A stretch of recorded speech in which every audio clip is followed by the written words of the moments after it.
We have to feel those feelings just like our clothes have to feel the water, feel the agitation, feel the detergent, feel the heat of the iron or the heat of the press.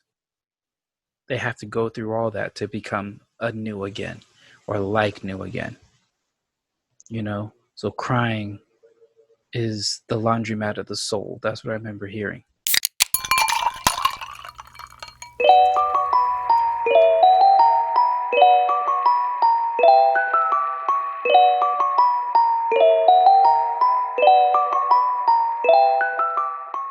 What's up, peoples?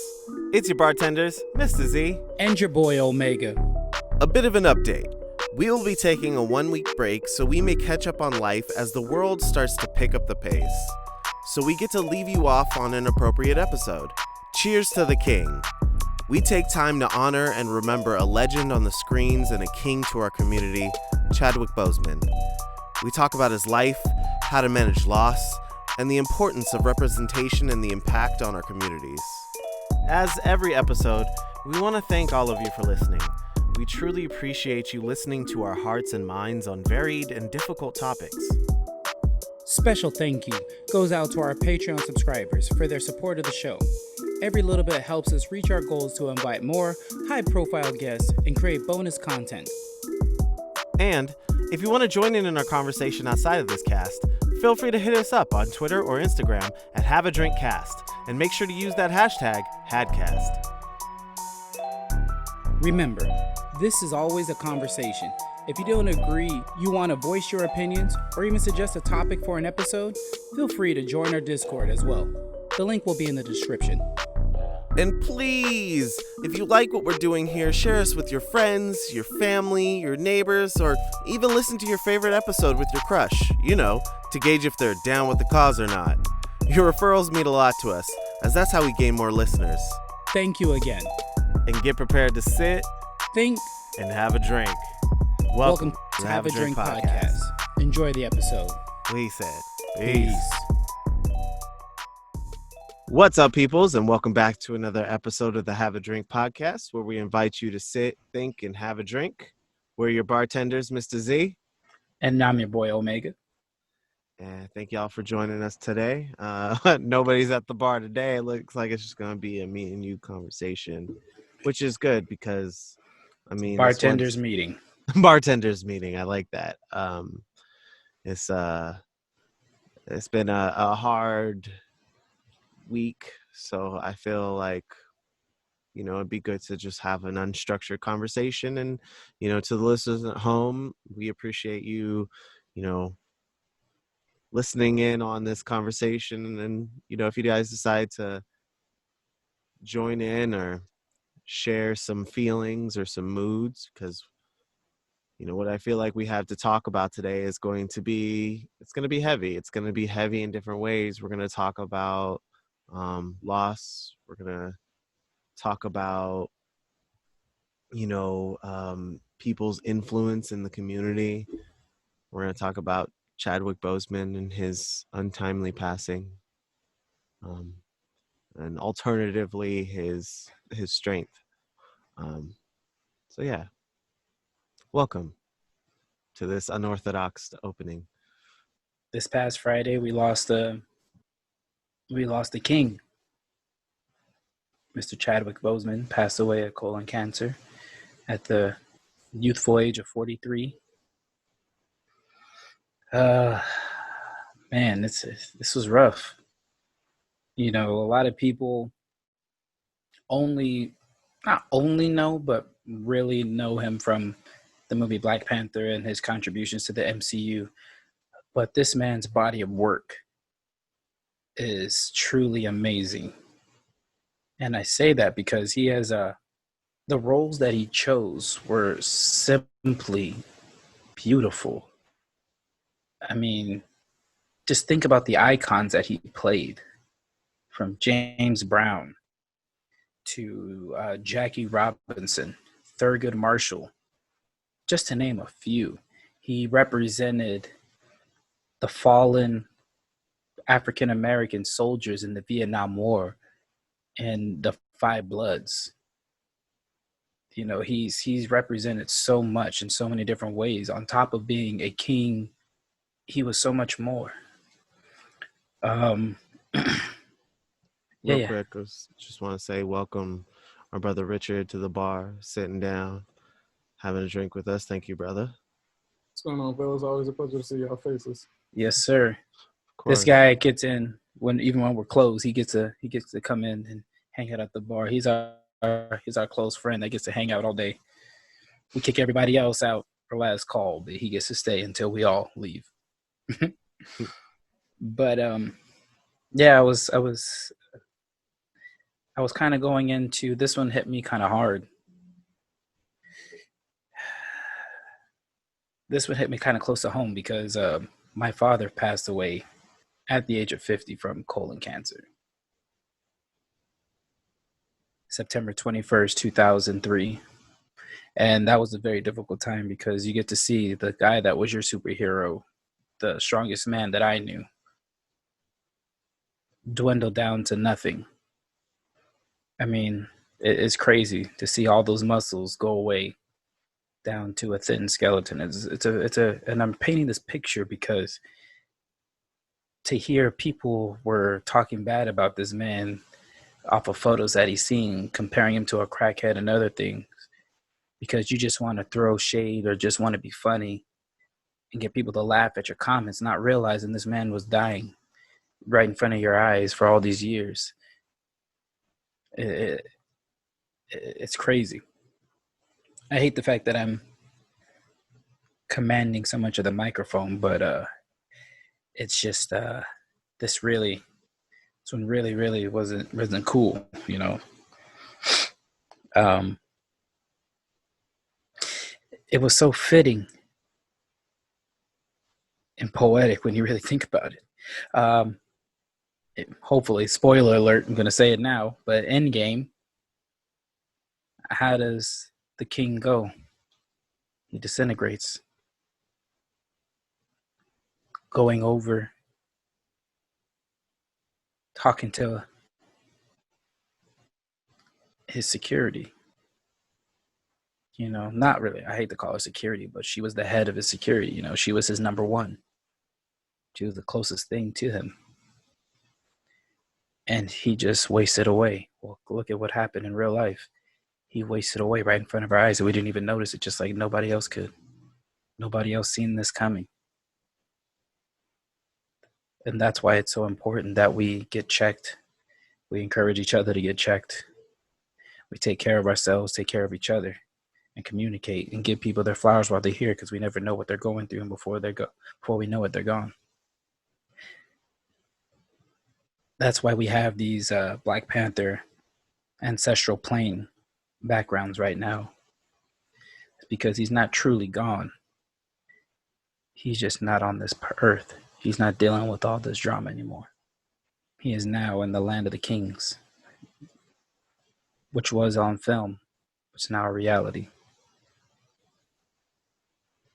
Thank you for opening up about that. Oh, loss is never really an easy thing to handle. Loss of your heroes, idols, um, people who help shape who you are today. It's never easy. It's interesting because I had this thought. I felt it was a silly thought, but like, man, I gotta stop wanting to meet people because it feels like all the people I look up to or I feel like shape my life in some way, shape, or form or another that I really would love to meet and just say thank you to. They end up passing soon. Controversial one being Michael Jackson, but I mean he shaped the dancer that I am today. A lot of us as dancers. Um, um, Stanley being another, who helped shape my childhood and gave all of us heroes to look up to, including Black Panther. And then you have Chadwick Boseman, who, as you said earlier, he didn't just play the king of Wakanda. You know, he played Thurgood Marshall. He played Jackie Robinson. You know, he had all these pivotal roles where he showed the weight of his grace, you know, that he held, and the reverence that he held for those that he portrayed. You know, he I saw a post put this perfectly. You know, he portrayed legends in movies, and in turn became one. You know, because like even just hearing him talk through different, like all these videos and speeches and moments of Chadwick's humanity and greatness and him touching other people's lives, it just, you know, he talks about all these things, and you get to see that his representation of being the king of Wakanda, and to not be a slave, and to not sound um Western, to show that, you know, or European, or to show that, you know, that there is so much more, and all the people who worked on Black Panther as a whole. But you know, like, it was almost like watching Obama become president. You have this sliver of hope, whether that's hope for you know, how we're represented in television, to hope that will one day change the world, and you know, we'll be able to really feel that way and not have it kicked down or invalidated, or, you know, denied. um, yeah, it's been really hard because actually a post, this recording will probably be a week late, but um a post I just put up today, it was interesting to think about, you know, why we grieve people we never met. And it says 5 things. It's like, one, their work helped us get through a difficult time in our lives, you know. 2, their work inspired our dreams and goals. 3, they modeled possibility. 4, their death triggers our grief of previous loss. And 5, their passing activates our fears around death. Because, you know, this too is, you see our heroes become human, and that activates that pain, that all that we see and we hope for, you know, maybe it's just that. Sometimes maybe it's just fairy tale. You know, there's all those fears that come around that. I actually response because I reposted that picture, and I call her Mama Susan, but you know, when Chadwick got his prognosis, he had no reason to be fake, and every reason to be his authentic self. That's why so many are mourning. We had the opportunity to see who he really was beneath the actor veneer. And that was so, I just, all I could say to that was, this is beautiful and true, you know? And then I remember seeing a video earlier today, and I probably lost it, but it was a gentleman who was actually on the Five Bloods. He was in the movie Five Bloods with him. The headline reads, Chadwick Boseman's co-star in tears as he reveals regret at calling Black Panther actor precious amid cancer battle. So just to kind of sum up what the video was, is he was on set with him for the movie, and he said like he had people like overly caring for him. Like he said, like there was an Asian lady who was rubbing his feet between takes, like when he would step off the scene, like rubbing his feet. This lady was there rubbing his back, and people were waiting on him and tending to him hand and foot. And he's like, man, and he told his wife, this man is precious. She's like, why? And then he's telling her, like, he's got all these people waiting for him, like, like he just needs so much help. But why? I mean, he's a great actor. Why does he need all this? And as he's explaining this, he's feeling remorse for feeling this and saying this, because he's like, nah, I had no idea this brother was dying of cancer while we're filming this movie in 104-degree weather. But you wouldn't see a single bit of it while he's on there. But in between takes, they're waiting and they're helping him. And he just felt so bad. And I was just thinking about it. I'm like, this tells me so much. It speaks volumes. It's like, we really don't know what people are going through. Like my grandfather used to say, loose lips sink ships. You can talk all you want, but you really don't know what you're talking about all the time. And that's why I feel like it's so bad that a lot of people are so quick to comment and cut down people. They don't know what's going on in their life. They really don't know. And I'm not tearing this brother down. I'm not talking bad about him, nothing at all. I mean, he's got his own issues to deal with and go through for his own personal life, because to actually say this in the public on the news and admit this, that you could tell this is really weighing on him. But it brings to light that we need to be more compassionate, have more compassion for others, offer grace, because we really don't know what's going on in people's lives. We could say something slick one moment, and the next moment they're gone. Then what are you going to say? Can't apologize because they're already gone. Y'all hit it on the nail. I don't really have too much to say. If I can add something, LeBron drove it home for me. He said, we lost the Black Mamba and the Black Panther in the same year. And it's tough.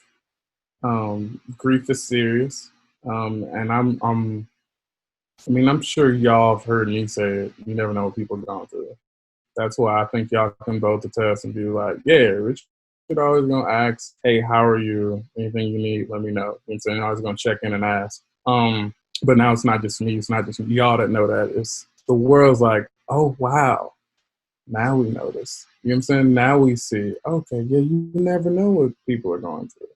And I'm glad he got his flowers. It was a Jimmy Fallon clip where people were expressing his, expressing their love and just affection towards him in the movie and what it meant to them on a personal, deep level.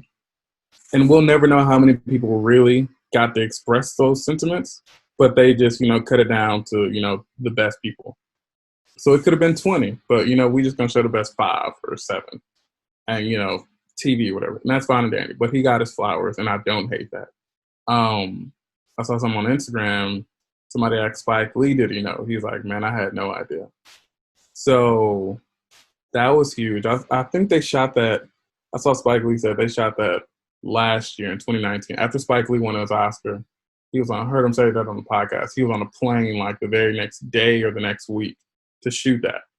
So still in the middle of everything.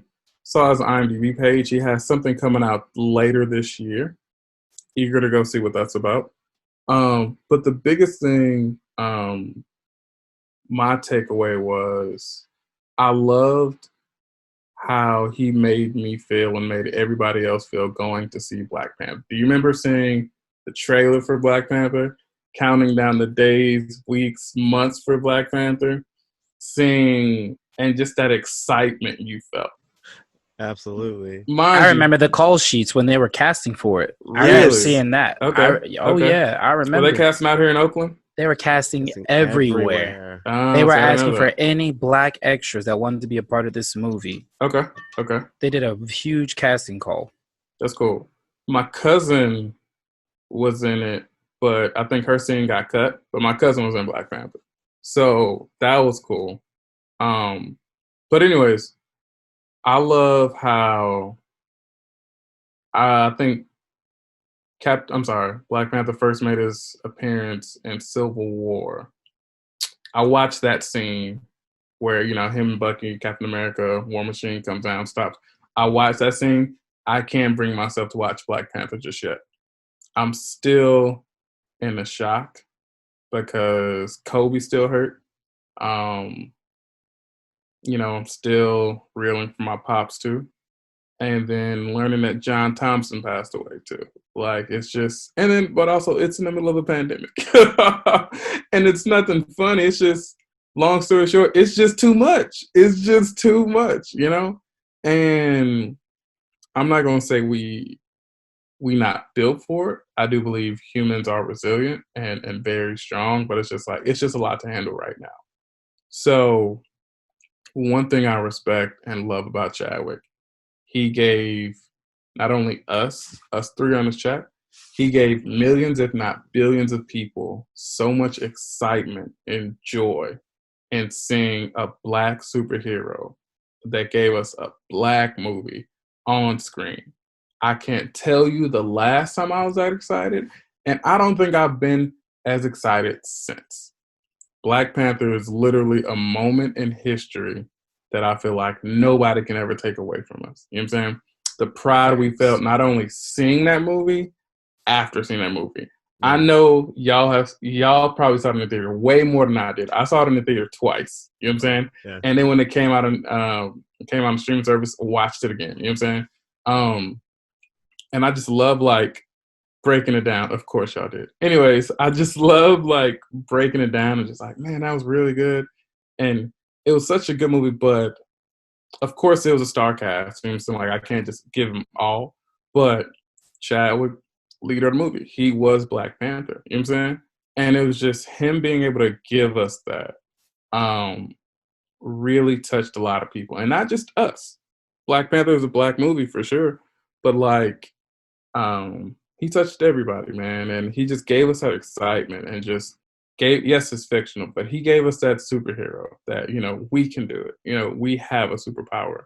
We can, our skills and resources and our gift can touch millions of people across the world. Chadwick was a reminder of that. So I salute that brother, man. I hope he's up with the answers, just chopping it up. Omega, with all due respect, I hope he's talking your pops, and I hope he's talking my pops too. So, and all the ancestors up there who's just welcoming him with open arms. So, salute to him, man. Absolutely. It's interesting too to learn all the things that he was fighting for at the same time within Hollywood. The initiative for Black Hollywood matters too. Trying to get Hollywood to understand that Black Lives Matter, getting more Black executives in shareholder positions and able green light abilities and like to do all these things that other people in power that are not Black people have, that have control over, like veto of a show or saying yes, the show can go on, or no, this person needs to be fired, because there are little to none at all.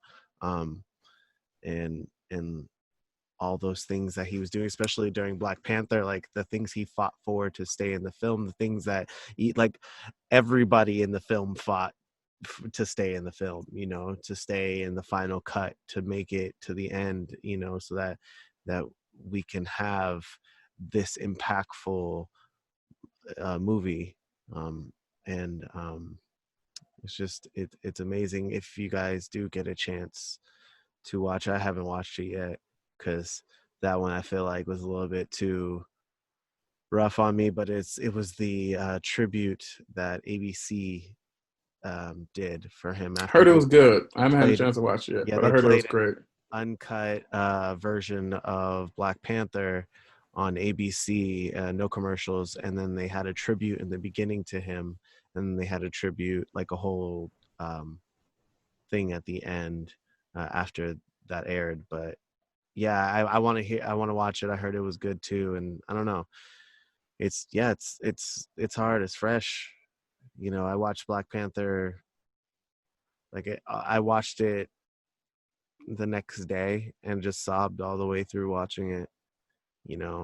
Feeling sad because I won't be able to say, like I won't be able to greet him as my king. It's as as you know. You will when you make it to the ancestral plane. This is true. Don't ever say you won't. Just on a little delayed time. Yeah. I'm sure you guys have seen this picture, but there's a picture. I've seen two pictures. It's of the same idea. These kids, they have all their superhero toys standing up in a circle, and they're surrounding the fallen body of Black Panther, and the child is sitting cross-legged with the Wakanda Forever, and he's crying. And it's like that hit. The real touching part was that was not a Black child, and that says so much about where we are today. To see he is just as beloved, if not more. Because I'm gonna sit here and tell you right now, and correct me if I'm wrong, but I'm pretty sure I'm not. I'm right. He was the biggest superhero in the MCU when it came to his movie coming out. People were excited for Iron Man. People were excited for Captain America. People were excited for the Avengers. But the type of attention the Black Panther garnered, and as fast as it did, and as long as it held, especially through Infinity War and Endgame, like that spoiler, that scene where people are coming back, and like there's like I remember being in the theater watching Endgame, and just like everybody in the theater just erupting with "Hey Bombay, hey Bombay!" Yep. Everybody just lost it when they heard it. They were like, yo, he's back. I mean, it was like you would have thought it was a live concert at how excited people were when you heard that. And that says so much about the impact. Now, I know we're so focused on Black Panther, but I mean, some people are like, you guys are just putting too much on it. I've heard Black people say that you're putting too much on this. Nah, brother. Nah, sister. We didn't put enough on it. And that's how I feel about that. Like, we always get excited about all these other things, but this was our one. And he's not the only Black superhero in the MCU that we have. And he's not the first. Actually, I want to test you guys' knowledge, but I'm pretty sure you guys got it. But who was our first Black MCU? Blade. There you go. That was our one. And then Spawn. Yep. I never saw that Spawn movie, but I wanted to. You should. But Blade revamped the MCU. He single-handedly saved Marvel. This is true. This has been documented. It is true. And I watched Blade. I ain't got enough fingers or toes. And I mean that. They had three of them, right? Like Blade was a trilogy, right? Yes. Right. The only ones that really were good was 1. 2 was...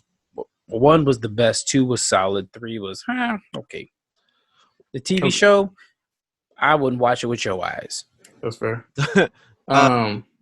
Real quick, I was gonna say go ahead. The reason why that we hype Black Panther up so much too is because how many movies are there about slaves? How many? Too many. Right? How many movies are there about service? How many movies are there about like us being criminals? How many movies are there like there are all these movies that depict us in these roles, and how many movies are there where you get to see Black people as kings and queens? That is not a joke. Because I mean, Coming to America, Coming to America is a comedy. Like, we get a king and a queen there, but like closest thing we had to that, and it wasn't even a movie, was Michael Jackson's "Remember the Time" music video. That was the first time ever where it was documented where you seen the Black cast. It was a Black king and queen of Africa on film. Egyptians at that. Black Egyptians. Yeah, like that's, and then again, shout out to Black Sands, because they're trying to do that with representation in comics and cartoons and video games and just stories in general. So yeah, that representation is so huge. I'm so glad you said that. I'm sorry to cut you off on your tag for Black Sands, but I have to say that representation is so huge because why?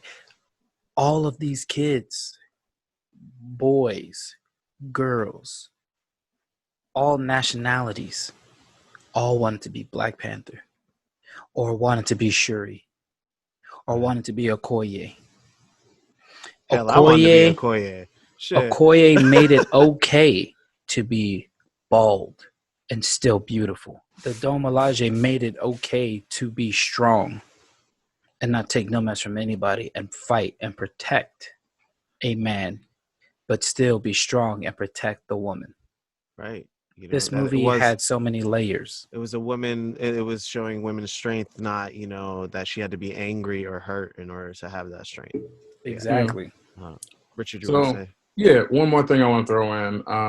Throw more than one. Yes, sir. No problem. Say no more. So, fun fact, because y'all know I love a good fun fact. Also, love a good question, but we'll get to that later. We should actually make that a segment of the show. Yes, facts we really with should. Richard. We really should. Fun fact with Richard. So I read something somewhere a while back.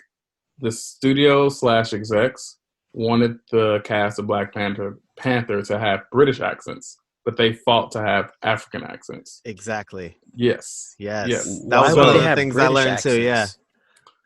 Not entirely sure, and I'm glad they had the African accents, and I'm sorry if it offended people or got people upset, but to me it just gave a deeper meaning and a deeper root to have the African accents. You know why? They probably wanted the British accent for it to be related to South Africa, where there's a heavy white population and a lot of British rule. Yeah, British rule, yeah. I can see that. But this is what I really want to say. All While we're right. tossing out flowers now, one thing I really want to salute is Robert Townsend. Robert Townsend gave me the first Black superhero I've ever seen. Meteor Man! Yes, sir. Yes. And he was awesome. Listen, yes. I can go on all day. If I can have the floor for 2 minutes, gentlemen. Hey, my dude, we should definitely watch. We should do three. a watch party for Meteor Man because I'm down for that. Yes, that and Up and Away. Well, we'll get to that another day. Okay, listen. Hear me out, okay? Here's why I'm saying, mind you, this was before Black Panther got introduced. Because to be honest with you, I wasn't aware of Black Panther until the MCU popped off, right? And then I read an article on how Black Panther came about. And gentlemen, please correct me if I'm wrong, because both of y'all, I believe, are knowledgeable on this.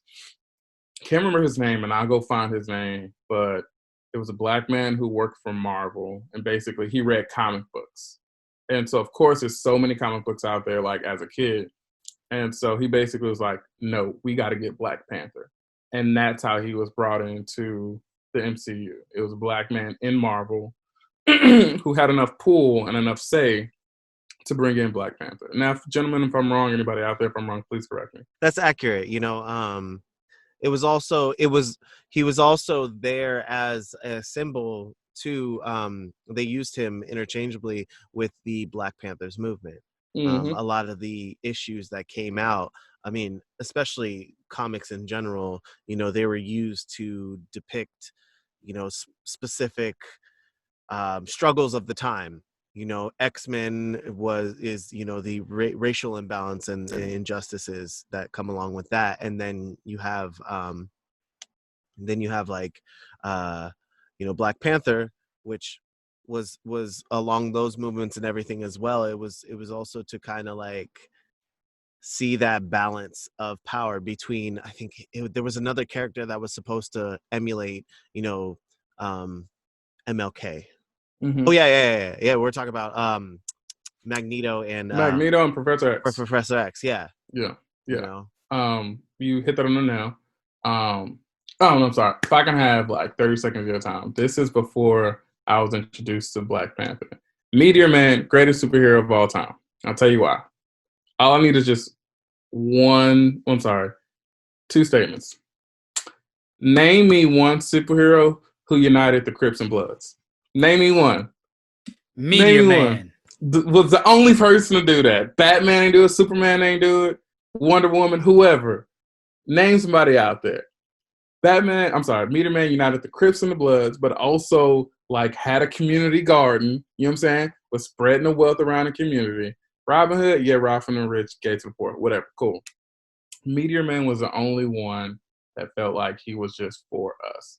Now, I personally believe Robert Townsend, like a legend, does not get his flowers at all. You know what I'm saying? Fun fact, Robert Townsend tried out for SNL, and I guess Lauren had to decide between Robin Townsend and Eddie Murphy. He chose Eddie Murphy. Yes. So Good choice, by the way. Good good choice. choice, But but The also fact that there's remember, a choice between two black people, you only get to choose one of them, brother. Pick both of them. Like, pick both of them. nah, But man. also think of like the career trajectories, but also what would or wouldn't have happened if Robert Townsend was there or wasn't there. You know what I'm saying? right. So And that's why I said he made the right choice. yeah, Because Robert Townsend may not be the biggest comedian, but he's got the most impactful body of work, especially in the black community. I'll You give you can that. name almost any movie that he did, and your parents It's a and classic. their friends Five talk about it. Heartbeats. Thank you. Classic. I was just watching that, and like my favorite Mhm. scene is him and his sister. Like when he's like writing and he starts handing The her little sister. yeah, she starts giving it life, and like I listened to that part and blasted on the TV over and over, like that live like movie moment. I'll watch that scene over and over again because recordings don't do it justice. Like soundtracks, albums don't do it justice. That scene was just fire on its own. Richard, Yes, sir. you are amazing bringing that up. Hey man, I'm I'm happy glad to you help. said that. I'm glad you said Meteor Anytime. Man and you didn't say Blank Man. No, you know what? I don't remember Blank Man. I know that was Damon Wayans, but I don't remember much about Blank Man. But Meteor That's okay. Man like legit had an impact on my life where like I still remember it vividly to this day, but also one of my biggest regrets. I remember like Walmart. I don't think they have them as much now, but Walmart used to always have literally every single DVD you can think of. And I saw Meteor Man. I was like, oh snap, Meteor Man. I was like, I'll just come back and get it. And I've never seen it since. And I was like, I could have had Meteor, and I'm sure I can find it on Amazon. It's not the same. You know what I'm saying? Especially now, like I don't even have a DVD player, right? But like Meteor Man is an amazing movie, but also like Robert Townsend gave us that. Like even I don't think I saw it when it came out. I probably saw it on tape when I was a kid, but that still gave me pride. So like Black Panther was like very similar because of course we're kids, like, and you know we're guys, so we just love the monster trucks and action films and explosions. But like Robert Townsend, also he had Luther Vandross playing the villain. Come on, like he had Luther Right. Vandross playing the villain.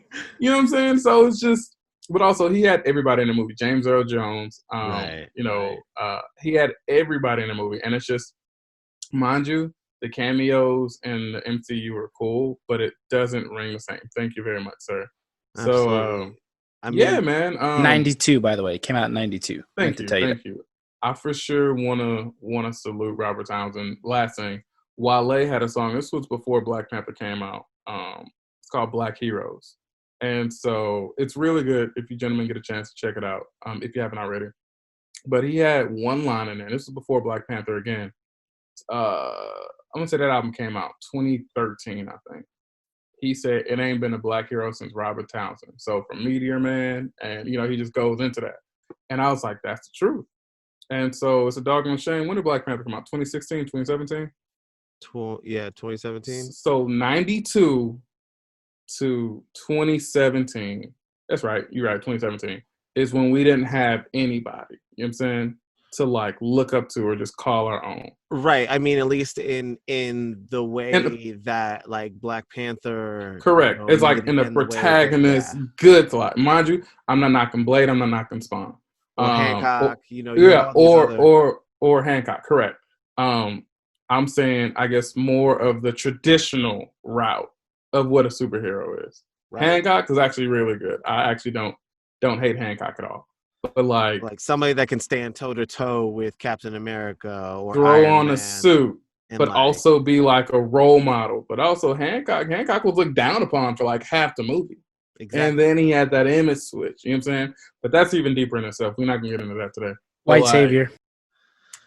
there you go. So or it's just the fact that for Hancock to even be cared about, he had to clean up his whole image instead of just being Right. accepted for who he is, right? But anyways, um, no, I want to salute Robert Townsend, but also again, like, thank you to everyone involved in Black Panther for literally giving us a seminal and unforgettable moment in Black history, and I think we're all gonna have memories about.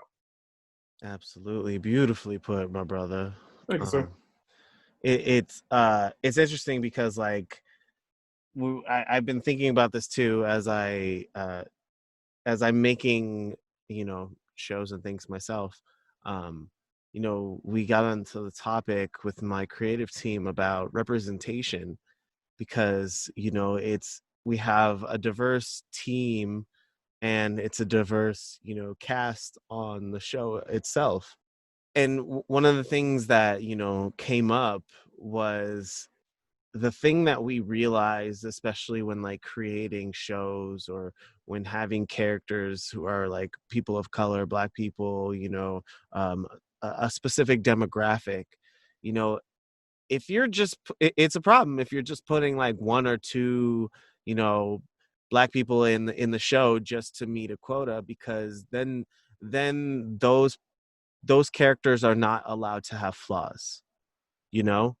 Those characters essentially carry the weight of their culture on their shoulders, and a way to combat that would be, having, like if you, whereas if you had like 5, 6, 7, 10, 12 Black people in the show, or, as alongside, similar number of like, Asian characters and actors and, white characters and actors, because like that gives this idea that you create characters that are people, that grow, that give life, they can hold themselves to that standard of like being you know carrying the weight, especially if they're in a role like being the king of an entire nation of individuals who have been oppressed for 400 years plus, like of like you're becoming a symbol of hope for those demographics of people. That makes sense. But like in that same respect, you have like this wide cast of varying Black people that get to show you levels, people who are radicalists, people who are traditionalists, people who are who hold who put people on pedestals and then watch their heroes, come tumbling down when they realize something, realizing that they actually have flaws too, and you're like, oh crap, you're having to reconcile with that, like giving you depth versus creating not a linear character, but like a flat character, you know. Yeah, you said a lot, man. And the reason why I said you said a lot is because, I mean, we're talking about the importance of representation in the community, and you touched on that many a times in different ways with many different examples, and that importance. I mean, I was sitting here thinking while I'm listening to you, and I was like, I wonder how many Democrats, Republicans, third party, people watched that movie and felt something. How many Black people, how many white people, Asian people, people who spoke English, people who didn't speak English. How many people really felt something when they watched that movie? How many of them went to the movie theaters? How many of them wanted to be that character, or at least a character from that movie in some way, shape, or form for Halloween, or just because? Or how many of those people had those types of themed birthday parties or parties? You know what I mean? It's like that representation was so huge for this community. And think about all the division going on right now. Think about that. Just right now. I'm speaking as I'm thinking about it. Of all the division going on in our world right now, this 43-year-old actor passed away and stopped the world. Nobody knew he was sick. Nobody knew what he was going through. But the whole world stopped and paid tribute. Even more poetic, this is the actor that played Jackie Robinson. And the day he passed was on Jackie Robinson Day in the Major League Baseball. That Friday was Jackie Robinson Day. So the man who portrayed the man in the movie on his day went home to go meet him in person. I am nowhere near a Dodgers fan. Not in this lifetime, the past life, or future life. Never. But I'm going to tell you right now, I'm gonna order me a 42 hat. I'm gonna wear a Brooklyn Dodgers hat. Brooklyn Dodgers hat for Jackie Robinson. So it's gonna be 42. I'm letting you know right now. I'm being very clear. I'm putting this on wax, putting this digitally for the whole world to hear. I am not representing. I'm representing for that man right there and the Negro League players that made it across, that blurred those lines and made something. Even though I have another feeling about that, where I feel like they should have stayed with the Negro Leagues and made that into the conglomerate that it was destined to be, instead of wanting what other people had and changing fields. But that's another conversation. I'm sorry. Anyways, we're going back to the representation for the community. Well, it, representation is important for the community, but like but like on a real tip, like it is representation is important for the community. Like it's important for all communities because it gives people that level of hope in which, that level of confidence, that level of like being able to see yourself in a hero. I mean, technically I still don't, you know like even though, like, because like if you look at it, Chadwick, Michael B. Jordan, you know excuse me, Lupita Nyong'o, like all these beautiful dark chocolate people are playing like these roles, these heroes, and etc. Like I've kind of touching a small little segment of this from like our previous episode of colorism, is like being someone who's like lighter skinned, or being a mixed person. When I'm watching shows, I can't put myself in the white guy's role, because like I don't see myself in him.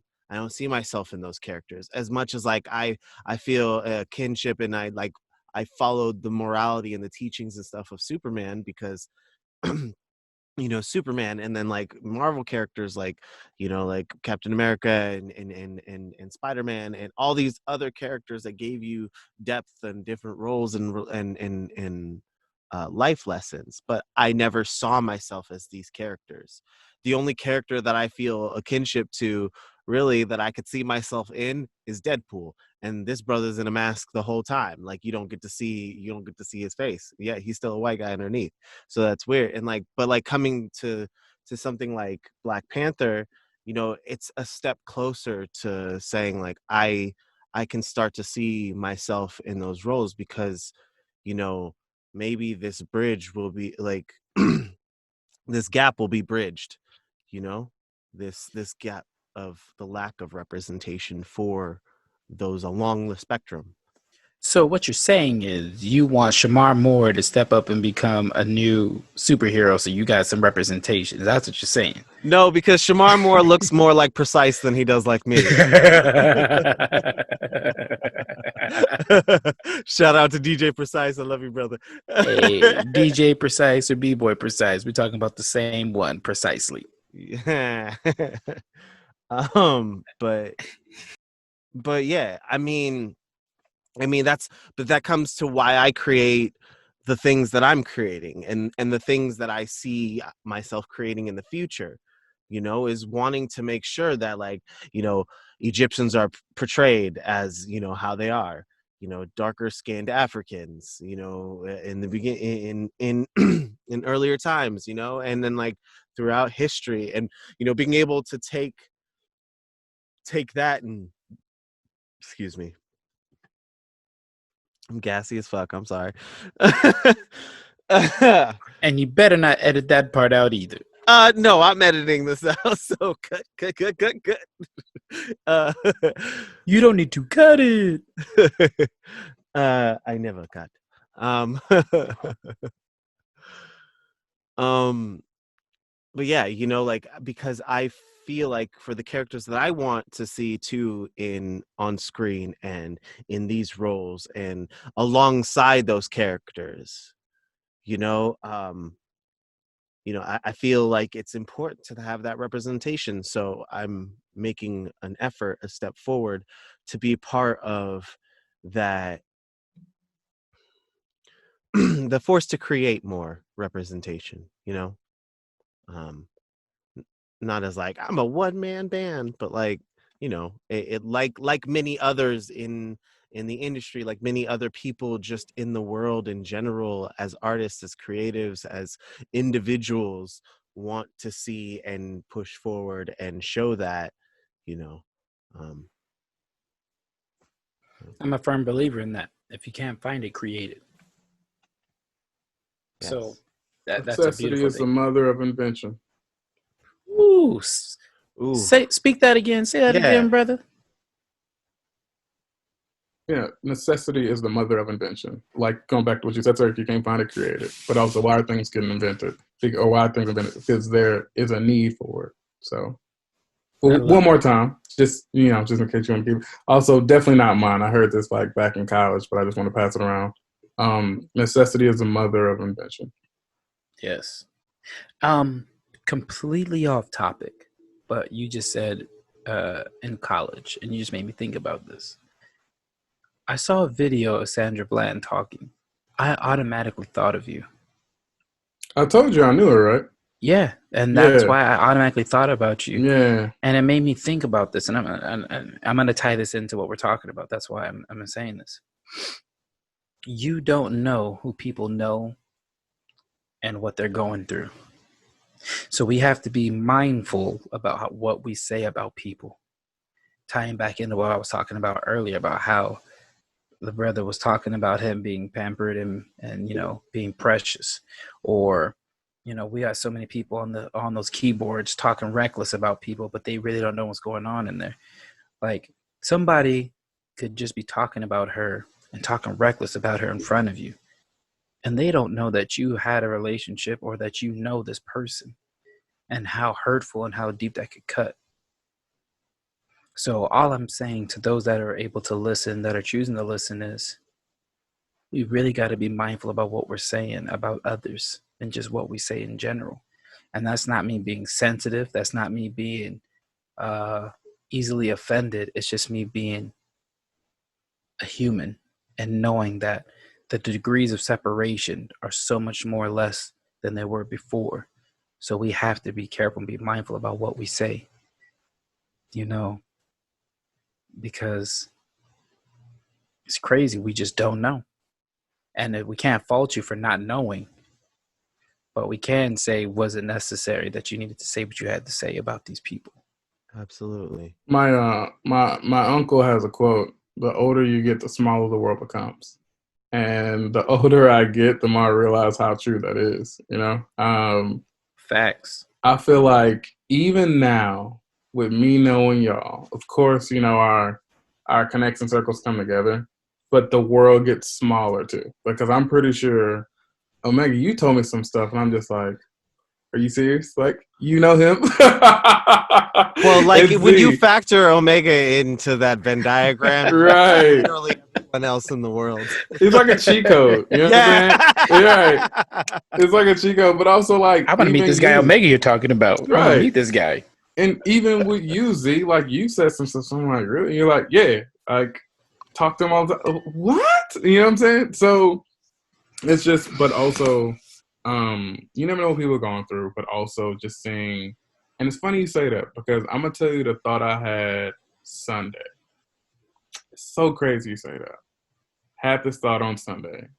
Was driving and I was getting over, and I was like, that girl got killed over failing to signal. It's something as small as literally flicking down, you know, the That light stick. maneuver in your car. Her life was gone over something so small. Let's be honest about it. We're all guilty of it. Seen it done, maybe done it ourselves, right? To be honest with you, I did it the other day. Didn't even notice it, and then I had that trigger and just like, oh, probably shouldn't do that again. You know what I'm saying? Yeah, 100%. Because we see firsthand like the cost it came with. But so to be honest, I love seeing the murals of her in Oakland. I do feel a personal and special connection to that. But I can't be like, oh, that was my home. No. We definitely knew each other in passing. You know what I'm saying? I spoke, she spoke, but like even still, I still can't understand when people aren't on board yet. You know what I'm saying? It's just like I know people who died literally over failing to signal. You know Are what I'm you really? saying? Yeah, I'm even gonna jump on board with you and say, are you really surprised? It's the plight of the black woman.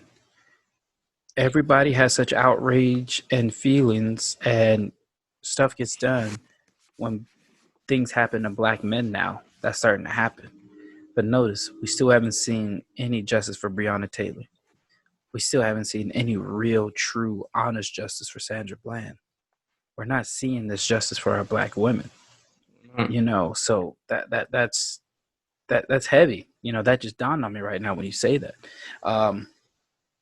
And this is going to be very weird to say out loud, but doesn't it feel almost weird that we had natural deaths since all these people have been getting shot and killed and been murdered these last few months?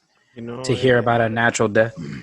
and it not have it be COVID related either. Yeah. During a pandemic, to have it just be something natural, and that be something that feels just as devastating because of the untimeliness of it. Yeah. You know, He had what, a solid 10-year run? Yeah. If that. Yeah. I'm kind of curious. Maybe 10, 15 years. He goes back to what? Some show. It was a TV show that he was on consistently. I can't remember. I think it was Lincoln Heights. I think about it too, because this is that sense of, I mean, it is not the sense of, but it is loss, but it's that, like I said before, in those, like, why we feel pain and why we grieve those we don't know is because sometimes it triggers the feelings and the thoughts and things that, our own grief of loss for those we've loved in our lives, as Omega mentioned earlier, with his father, and how you mentioned, Richard, how it brings up things that you haven't even watched Black Panther yet because you're still dealing with the grief from your experiences of loss, with family and what have you. And before we started the episode, I was talking to O about this game I was playing, and how, because of all of this, I mean, this game, it's called Life is Strange. I was playing the second one, and like, this game is known to be it's known to be emotional. It's known to tackle some heavy issues. The first game, tackled issues of drugs, alcoholism, talks about molestation, talks about rape, kidnapping. It talks about, suicide, like, and a lot more. And so the second game, it talks, that game addresses racism, race, immigration. It talks about inner family, dysfunctionalities, and toxic parental relationships, and all of those things. And so, with the context of that game, there was a scene where the main character is having it out with his absentee mother, the person who up and left when he was young. It's called, the game is called Life is Strange, and this is Life is Strange 2. But it's so, like, he's having a conversation with his mother, who left when he was young, but like his little brother was even younger, and so she left early on, feeling like, maybe that would, not impact the younger brother as as much, to try to save him from the distancing that was happening for her, because the kind of thing of, like, how I want to get this right, as I did before when I was talking to Omega about it, but I didn't realize this is a video game. yeah, it's a video game. Yeah, I thought this was a board game. I was like, oh no, that's why I was so confused. So it's a video game that allows you to, by the decisions you make, it's like a story, but based on the decisions you make, it can drastically change the story. It could either everything end up hunky-dory and everybody lives, or it could end up everything burning and people dying, people murder, patricide, like all the everything, Yeah. Damn. based off of one decision you make, the decision you made to slight this person that you passed on the street, comes back to haunt you when there's a natural disaster and you need this person's help, and they're like, and they decide to cause harm to you because you were somebody who slighted them, in that, and so many times ago. But this particular thing talked about too, like how, the model of, like the model mother figure that society puts on a pedestal, the idea that women are idolized and idealized, that like made to grow to idealize marriage, family, home life, and that's the ultimate goal in life. And then once that's attained, they have this feeling of, what do they have, like what do they do now, like who are they? And so she decided to leave on this journey, and just that alone, like the issues with the mother and everything, like I had all these feelings stir back up, because like my emotional core has been rocked, and it was, like all these feelings of grief, of loss within, my own, with my mom and what have you, like it stirred all of that up, coming from the death of Chadwick, seeing someone as a role model, a pillar in my life, a pillar in somebody, a pillar in the morality of which I want to guide my life, you know, um, and then having this, and I just like, I had let everything out, and it really touched me, because I thought about it too, of like, I don't think I would have accessed this without that, and so it kind of got me on this, like, how do we deal with loss? Everybody has it differently. I know there's the stages of grief, but like, how do we truly deal with loss?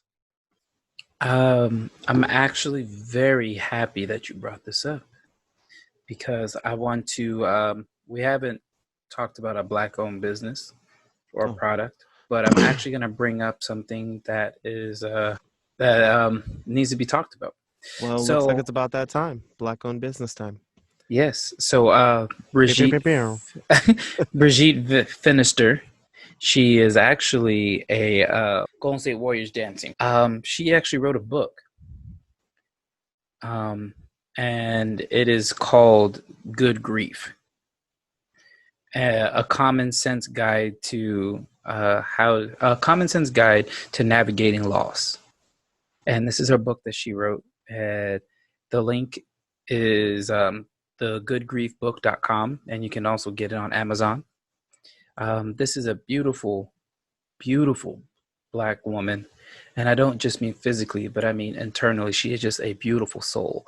Wonderful, wonderful woman. Um, and please go out there and get this book, but also find your way of grieving and getting through it.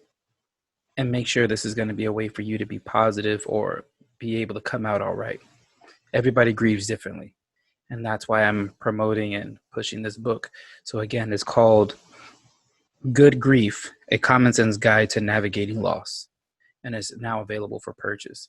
And the person's name, the woman's name is Brigitte Finister, Brijet, Finister, Finister.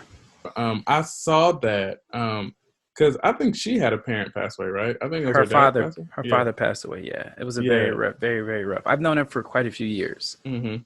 Mhm.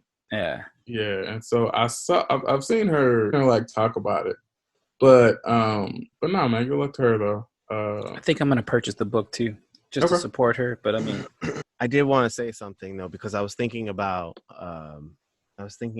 it, and I in life, when I come across these gems of information when talking about different things, I don't know if I've said this before, but something I heard, it was talking about grief. Like the person couldn't let go, because like loss is painful, and grasping is dangerous during that time.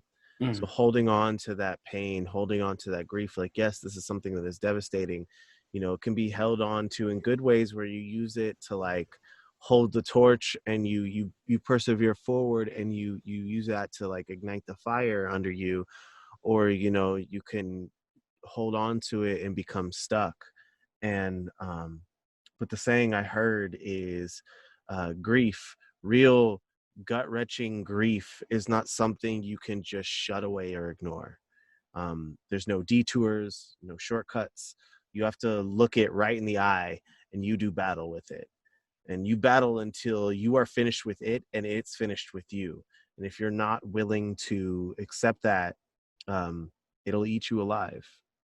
You know that like you can't just push it away, but you have to go through it. And one thing, especially with dealing with multiple losses, there's this feeling like, that like you're there's this myth that you have to have, this devastating feeling and reaction and pain, um uh over every single death that happens, or that you're supposed to feel this pain for X amount of time, that there's like this rigid time frame in which you're supposed to feel something. But like, I don't ever feel like that's true. Like, I feel like when someone goes through their journey, no matter how many times they've gone through it, each time is going to be different.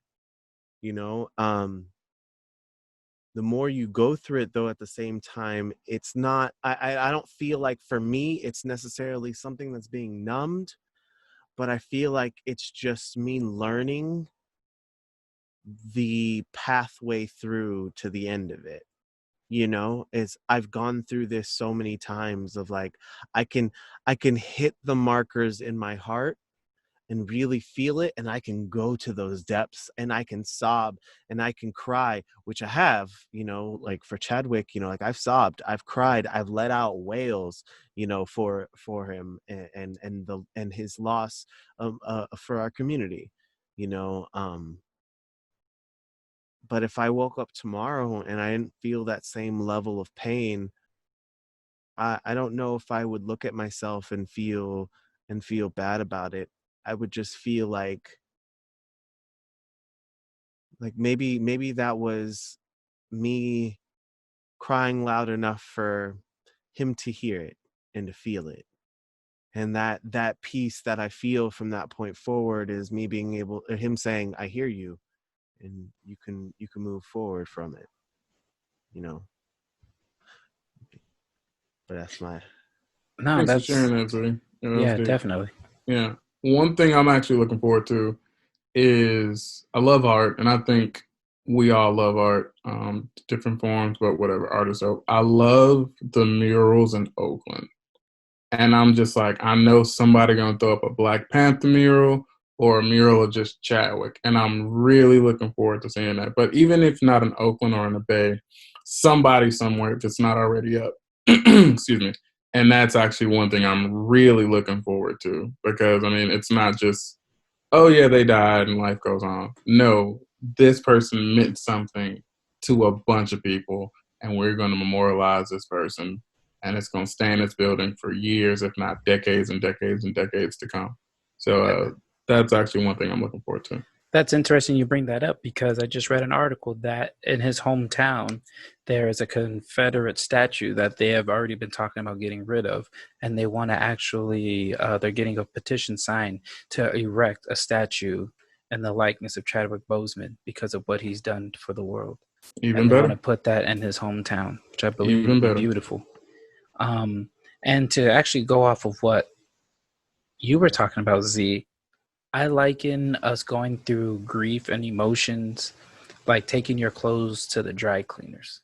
You take your clothes to the dry cleaners and you leave them there so they're still dirty, they're still musty, they still got whatever's going on. But when you go back there, they're clean. We don't know the process, but we know that they go through something that's change that happens. and they come back clean, and you're able to wear it again. Well, our emotions, our grief is the same way. We find this depth of emotion like our dirty clothes. And now it is time for them to go and get cleaned. That's our crying, that's our sobbing, that's our wailing, that's our sadness, that's everything. We have to feel those feelings just like our clothes have to feel the water, feel the agitation, feel the detergent, feel the heat of the iron or the heat of the press.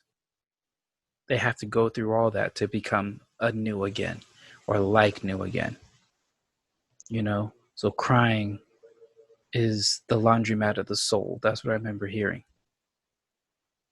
you know? And that's important that we feel these things. It's important that we go through this. And I lightweight envy you because you are able to feel those feelings and go through that. I can't.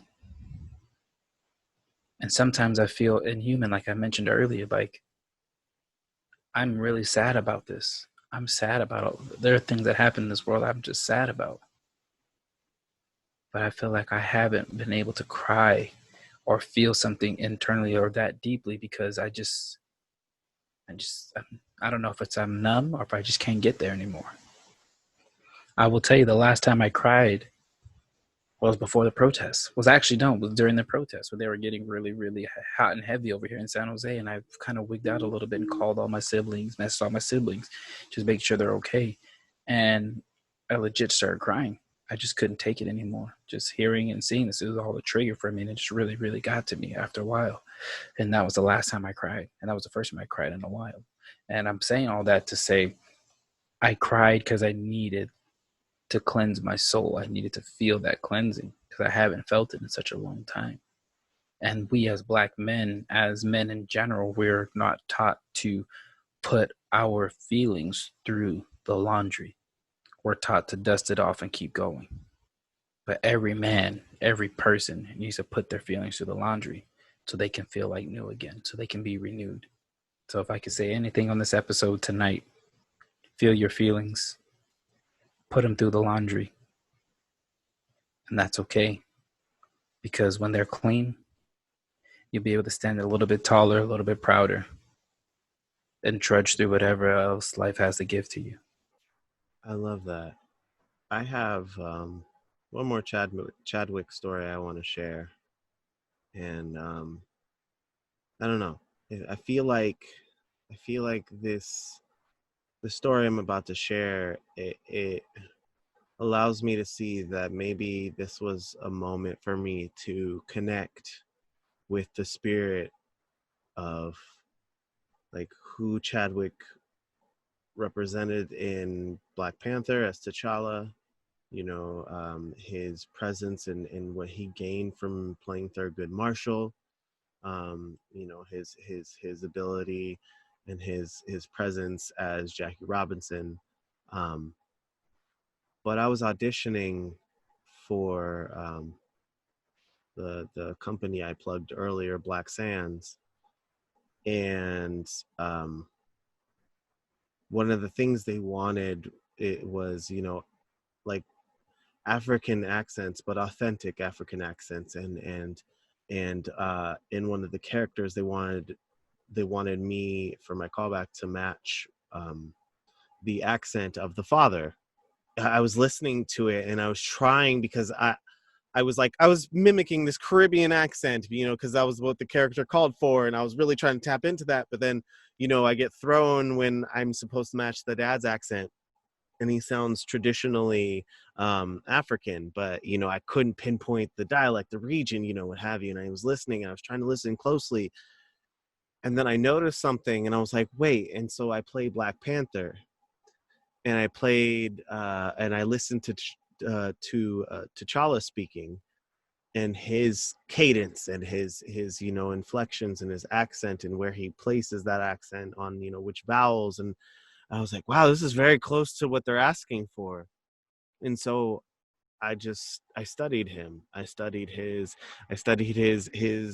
acting in there. I studied his cadence. I studied all of those little things to like be able to reproduce it within, you know, my own flair and style. And like, obviously, you know, T'Challa was his voice was huskier, like Nelson Mandela's, you know, whereas the character I had to portray was big and booming and boisterous, and you know, so to be able to capture that though too in that same light and like the cadence and everything, like, I don't know, just I felt like I had to connect with him on some level. And then soon after that he passes away, and it was like, I don't know, it was like this whole situation, as I said in the beginning of this little moment, of like, it felt like it was put in place for me to reconnect with him in a different way, before his passing, to reach into the greatness that man was for everyone. I'm glad that you shared that. And then the dad from Black Panther is T'Chaka was John Connie, and he is African. And the way he spoke and to hear how they were able to communicate was so beautiful. Because I almost forgot that Chadwick Boseman wasn't from that region. And that said a lot to me. But go ahead, my brother Richard. I apologize. I did No, all good. Gentlemen, thank you for sharing that. I have a story. It's probably a little lighter and probably has nothing to do with nothing, but I think it ties in to what we're talking about. I think Z, you'll really like this story. Omega just be like, all right, brother, that's on you. Hey, you know what I mean?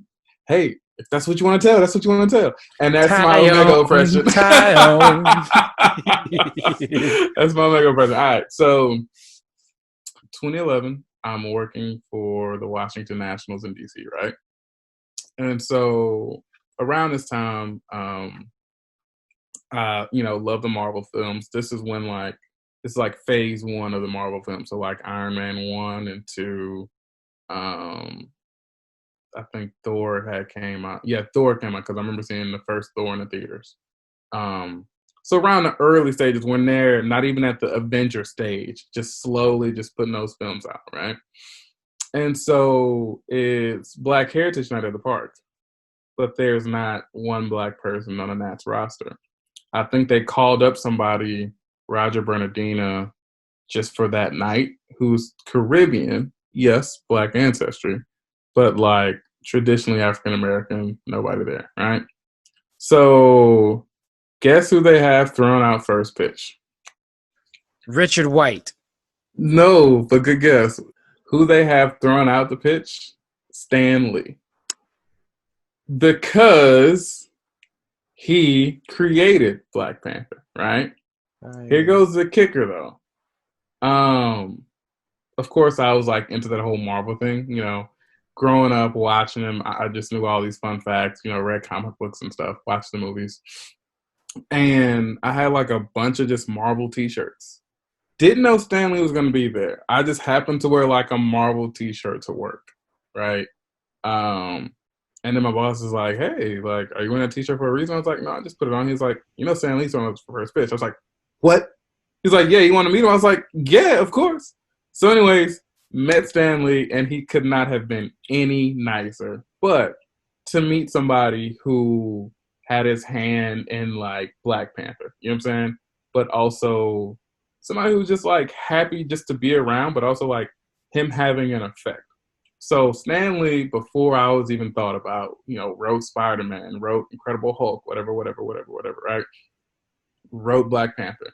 Black Panther is made, you know, through comic books and then made through movies. And it's had an effect on everybody across the world. You know what I'm saying? So thankful to have met Stan Lee, but also thankful that Stan Lee had his hand in making Black Panther as well. You're right. You, sir, are cool. You trying to get on your level, sir. You know that, but thank you. That's really amazing. Thank you. Stan Lee was like really nice, man. He was a really nice guy.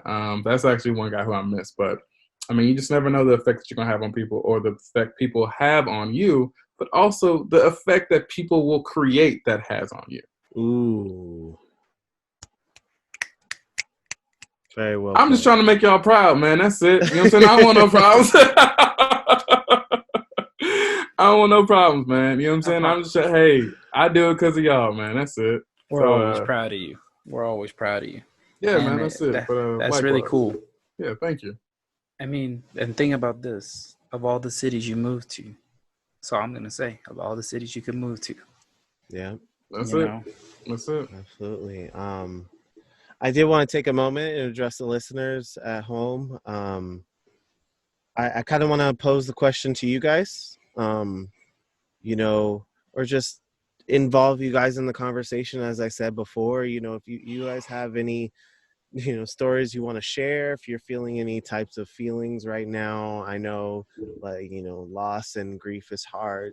So sometimes having just an outlet and in sharing what it is you're feeling and feeling acknowledged is important. So I encourage you guys to hop onto our Discord and share your thoughts and feelings around this. You know, maybe share some ways you guys have individually dealt with grief and loss and how you've managed that.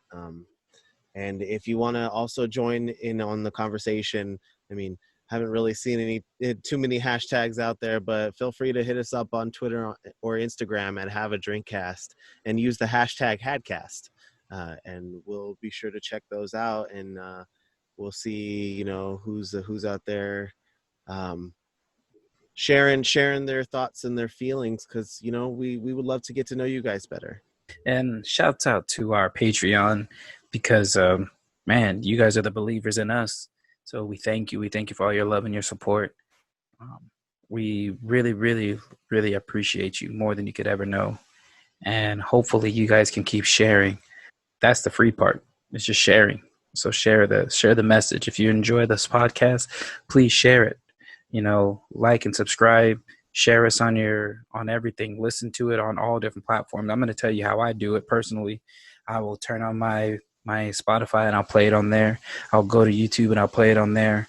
And I repost whenever we put it up. Repost it on my personal, on both social medias, and just hopes that you guys could do the same too. You know, the more we can share this, the more people we can touch. And if you really are a believer in our message and what we talk about and you enjoy this conversation, please continue to push it out there for everybody.